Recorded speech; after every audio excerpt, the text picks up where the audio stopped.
Bonjour, bonsoir à tous et bienvenue dans une vidéo un peu plus personnelle que d'habitude. Je pense que vous le savez maintenant, mais je suis un bon gamer avec une longue histoire de jeux joués, et d'autres que j'adore sans y avoir joué moi-même. Et parmi cette longue liste, il y a des jeux qui m'ont marqué, d'autres qui m'ont fait découvrir toute une facette des jeux vidéo, il y a bien évidemment les tout premiers, mais surtout le jeu, plus particulièrement la saga, qui m'a donné la passion du gaming et qui l'entretient toujours aujourd'hui. Je parle bien sûr de Pokémon. C'est selon moi une des sagas de jeux vidéo les plus importantes de ma vie de gamer, et je pense que ça se voit. En vidéo, sur ma bannière ou même mon petit avatar, qui pour rappel ne m'appartient pas, provient d'un projet de fan de jeux Pokémon. Je vous propose donc de retracer mon histoire avec la saga des monstres de poche. Évidemment, je ne peux pas faire le tour de tout ce qu'il y a à dire sur Pokémon en une vidéo. Je vais donc résumer grossièrement et surtout donner mon avis. Cela signifie qu'on peut ne pas être d'accord sur certains, voire sur tous les points avec moi. C'est important de préciser quand même. C'est important de préciser. Sur ce, c'est parti pour un retour en enfance.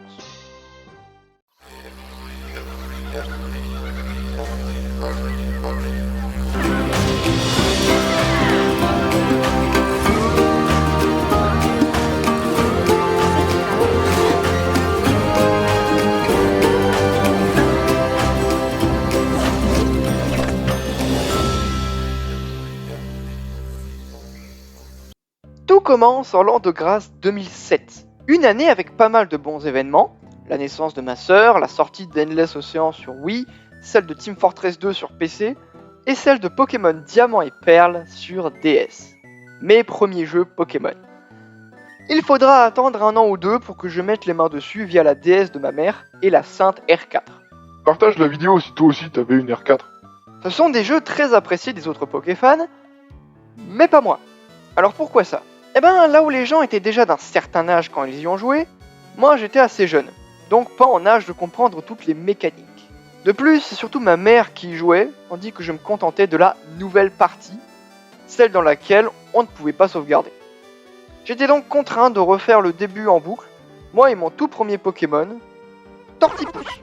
Et ouais, râlez comme vous voulez, mais Tortipousse c'est le meilleur. Et j'en rajoute même une couche en disant que Wistikram était le pire. Bon ok, j'ai pas eu le meilleur départ avec la licence, n'étant jamais arrivé plus loin que la première ville du jeu. Je sais même pas si j'ai fait la première arène. Mais je me rassure en me disant que j'ai échappé au traumatisme de toute une génération.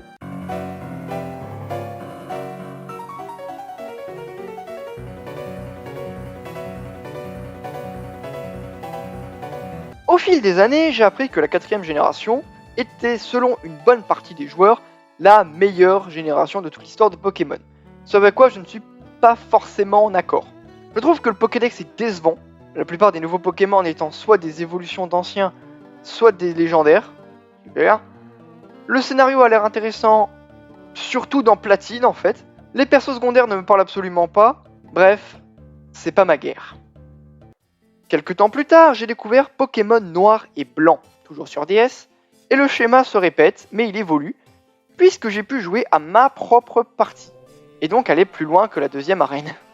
Après ça, les souvenirs ne me reviennent pas, même si je me souviens du passage du Zoroark avant la Ligue, sur lequel je suis resté bloqué, et vaguement le passage dans le château de N, qui doivent probablement venir de la partie de mon père. Encore mieux, dans Pokémon Noir 2 et Blanc 2, j'ai réussi, par moi-même, à atteindre les portes de la Ligue Pokémon. Mais j'y suis resté bloqué aussi. Je m'en souviens car j'ai encore le souvenir d'avoir mis Kyurem Noir KO et de m'en être voulu de ne pas l'avoir capturé. D'ailleurs, j'ai, il y a peu, Comprenez là-dedans, il y a des mois. décidé de me refaire la 5ème génération sur ma 3DS. Après avoir vu que beaucoup de gens la mettaient comme meilleure, voire 2ème meilleure génération de Pokémon. Et je suis assez surpris de voir que certains Pokémon de mon ancienne aventure étaient de retour pour celle-ci, notamment Vipellière, devenu Majaspic, un mâle déflaisant, un Venipat, devenu Brutapod, que j'ai fini par remplacer par un Pyrax, pour avoir un type feuille dans l'équipe. Même si j'y trouve quelques problèmes, bien évidemment, comme l'histoire que je trouve un peu bof, je dois dire que la 5G est pas si pourrie que ça. Il y a un assez grand nombre de Pokémon que j'aime bien, la région est pas mal du tout, les graphismes sont très très beaux, et qui ont très bien vieilli, et les musiques sont soit bof, soit, comme pour plus ou moins tous les jeux Pokémon, très très cool. Mais le problème principal que j'ai, et qui est commun à toutes les générations un peu trop anciennes, c'est que la plupart des Pokémon que j'aime bien et avec lesquels je me suis le plus familiarisé sont absents du roster. Et encore, vu qu'il y a certains Pokémon de la 5 et 3G sympas, ça va encore. Mais les autres générations, je pense jamais y jouer, parce qu'il n'y a pas la plupart des Pokémon que je trouve incroyables. Aussi, les jeux sont assez surcotés, notamment les scénars dans lesquels je ne rentre pas du tout. Avant de passer au vif du sujet, je vais me permettre de m'étendre sur la franchise Pokémon en général, pour vous donner mon ressenti de l'époque sur le truc. Déjà, oui, j'ai regardé le dessin animé Pokémon avec Sacha, notamment les saisons Noir et Blanc et XY, ainsi que 3 films, KLDO et Genesect, qui ne me parlaient pas tant que ça, mais que j'ai quand même bien aimé, et Diancie, qui était largement mieux. Mais je préférais de loin regarder Digimon Fusion, que j'ai presque intégralement terminé. On avait également une Wii, et avec elle plusieurs jeux, notamment Poképark 2, le monde des rêves, que j'ai dû finir une fois, et surtout, Super Smash Bros. Brawl. Je pense que c'est ce jeu qui a ouvert mes horizons sur le gaming, et ce grâce à 2 personnages, Pikachu et le dresseur Pokémon. Les seuls que je jouais, car plus ou moins les seuls que je connaissais. Et c'est au fil des Smash que ma connaissance vidéoludique s'est peu à peu étoffée, ainsi que grâce à Internet. Enfin, j'ai également joué à 2 autres spin-offs sympas sur DS, Pokémon Ranger, je sais plus lequel, mais on pouvait chevaucher Raikou et Entei, je crois pas être allé plus loin, et surtout Super Pokémon Rumble sur 3DS, sur lequel j'en ai passé du temps. Excellent. 2012, je suis déjà plus grand, à l'âge idéal pour jouer à Pokémon, et j'ai découvert le Nintendo eShop de la 3DS, et notamment les trailers qu'il proposait. Et parmi eux, en plus de Super Smash Bros sur 3DS, d'Ever Oasis et de Fossil Fighters Frontier, que je regardais en boucle tellement ce jeu avait l'air absolument incroyable, ce qu'il a été d'ailleurs, il y avait cette vidéo d'un Pikachu nous parlant en Pikachu et électrocutant la France tout entière depuis la Tour Eiffel, suivie d'une séquence de gameplay. La 6ème génération venait d'être annoncée. Un an plus tard, en 2013, je mets les mains sur Pokémon X, et là, la machine est lancée. Les Pokémon n'ont jamais été aussi beaux qu'en 3D et en mouvement, les nouveaux sont super classe et certains figurent encore parmi mes préférés aujourd'hui, le scénario était super, et surtout, c'est le premier jeu Pokémon que j'ai terminé tout seul. C'est acté et tout, j'ai tabassé Diantea et AZ. J'ai eu accès à Lyon, à Batisque. Et j'ai joué encore de nombreuses heures avec mon ami de l'époque, à faire des combats ou dans le safari des amis. D'ailleurs, c'est aussi dans cette génération que j'ai rencontré mon premier Pokémon chromatique. De vu que je savais pas ce que c'était un Pokémon chromatique et que je pensais qu'il était bizarre, que j'avais besoin d'expérience, et que je savais pas ce qui se passait, je l'ai tué dans le doute. Ouais. Écoute, ça nous arrive à tous, hein. Bref, j'en garde encore un excellent souvenir de lui et des autres jeux de la 6ème génération. Déjà, Pokémon Rumble World, encore meilleur que le précédent, un peu de Pokémon Go aussi avant de rapidement switcher sur Jurassic World Live, et surtout mes premiers remakes, Pokémon Ruby Omega et Pokémon Saphir Alpha. Je mettais enfin les mains sur la 3ème génération, réactualisée dans ceux qui sont considérés comme les meilleurs remakes des jeux Pokémon, de manière relativement justifiée. J'ai découvert des Pokémon plus anciens que ceux que je ne connaissais, pour la plupart très sympas, y compris Kyogre et Groudon, parmi mes légendaires favoris, et surtout mon starter et un de mes Pokémon préférés, Junko. Un dinosaure de type plante, ça a tout pour me plaire. Comme Meganium? Eh bien pendant un temps oui, mais maintenant je penche plus pour Alligator. Pareil que X, j'ai passé beaucoup de temps sur Saphir Alpha, à combattre et capturer des Pokémon, ou simplement voler sur le dos de Megalatias. Seul regret que j'ai, après coup, j'aurais préféré Ruby Omega, puisque je préfère désormais Groudon à Kyogre. Oula, ça va être un sacré morceau, la 7ème génération. On est vers 2016, j'étais au collège depuis un temps maintenant, et j'ai surtout eu mon premier PC il y a 2 ans, à partir de là. Ce qui m'a donné accès à quelque chose de particulier, Internet et par conséquent YouTube. Ça s'est accéléré en 2016 avec mon premier téléphone portable et l'application YouTube qui était dessus, qui m'a permis de découvrir mes premières chaînes YouTube comme Furious Jumper, Roy le Viking et Pokémon Trash, à laquelle j'ai rapidement adhéré. Notamment car il faisait des vidéos stratégiques et que ça avait l'air très intéressant, et surtout les news Pokémon des prochains jeux Soleil et Lune. Je quêtais donc chaque upload avec attention pour être au courant de la dernière nouveauté sur le jeu. Et c'est là qu'arrive un truc pas ouf avec cette génération, la com extrêmement agressive de Soleil et Lune. C'était un trailer par semaine, le mercredi si je dis pas de bêtises. Résultat, on connaissait une bonne partie du jeu et presque tous les Pokédex à l'avance, gâchant un peu la surprise. Et pourtant, je pense qu'Alola est ma région préférée de tout jeu Pokémon confondu. L'ambiance tropicale, tribale et globalement hawaïenne est absolument phénoménale. Les paysages des paysans par rapport aux autres jeux précédents. Je pense qu'elle a l'un, si ce n'est le meilleur Pokédex de toutes, selon mon opinion, hein, calmez-vous. L'histoire est géniale, certaines fonctionnalités sont vraiment cool, comme les montures ou la personnalisation du personnage. Oui, on sait que ça vient d'XY, mais là c'était quand même vachement mieux. Des jeux extrêmement plaisants en somme, mais l'arrivée d'Ultra Soleil et Ultra Lune vont en bousculer un peu ça. Bah, c'est simple, tu prends Usul, non pas celui-là, tu mets le scénario de Soleil et Lune et c'est le jeu parfait.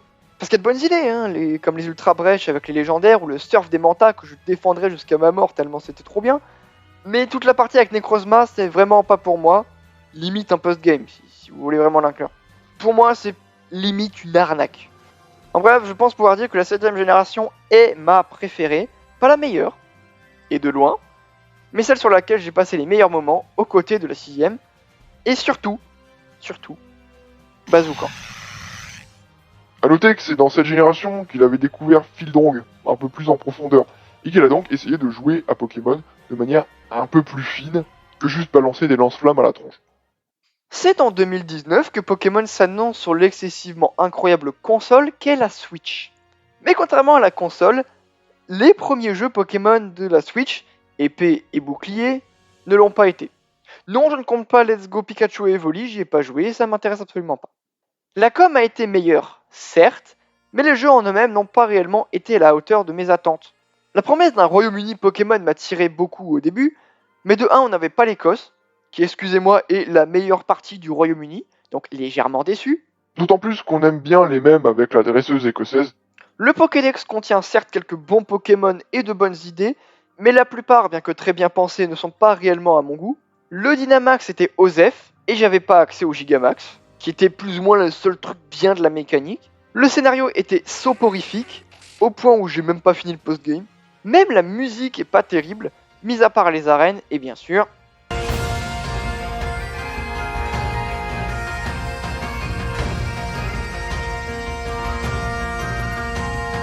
L'un des seuls bons points du jeu pour moi, les terres sauvages étaient bien, et les DLC que j'ai pas pris, faut quand même pas déconner, avaient l'air sympa à explorer. Mais leur scénario pas. Bref, Pokémon épée et bouclier était pour moi un triste constat. Après un temps un peu confus appelé le Covid-19, Pokémon revient avec un remake 4ème génération, qui est pour moi une espèce de blague en fait. C'est une arnaque pire que Pokémon Ultra Soleil et Ultra Lune.